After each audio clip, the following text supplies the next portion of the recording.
If you look closely at your writing, it doesn't sound entirely like you. It's not dishonest, but it's layered. There are phrases you didn't consciously choose, ways of describing things that feel familiar even if you can't trace where they came from.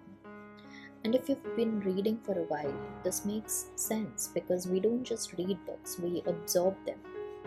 The tone, the rhythm, the way someone else makes sense of a feeling.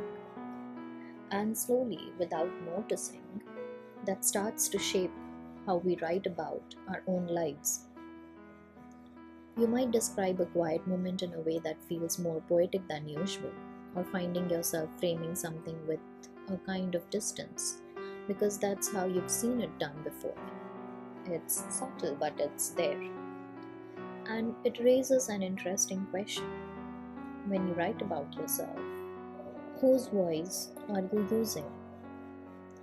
Not in a literal sense, but in the way your thoughts take form, because sometimes what we call our voice is actually a mix of everything we've read. And that's not a problem.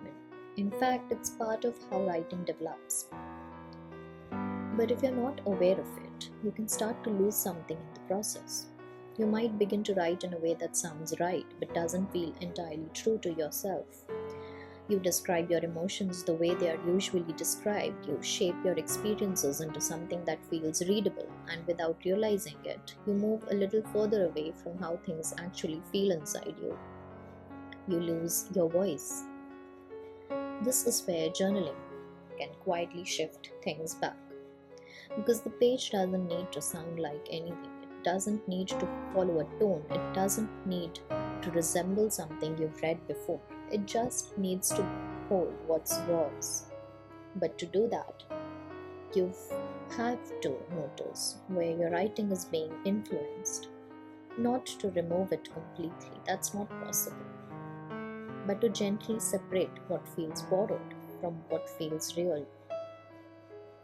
You might notice it in small ways, a sentence that sounds too polished for how you actually feel, a thought that feels slightly distant, like you're observing yourself instead of being inside the experience. And instead of correcting it immediately, you can pause there. Ask yourself, would I still write it this way if no one else had ever written about this before? That question does something important. It brings you back to your own language, your own way of making sense of things. And that might look less structured, less refined, but often it feels closer, more direct, more personal, because it's not shaped to sound a certain way. It's shaped by what you actually mean. Reading will always influence you. That's part of what makes it powerful.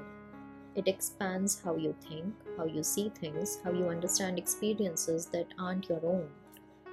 But your writing doesn't have to stay inside those shapes. It can move differently if you let it. So don't ask yourself, am I writing well? Ask yourself, does this sound like something I truly mean or something I've learned to say? There are no perfect answers. Just notice it the next time you write, where your words feel natural and where they feel slightly constructed.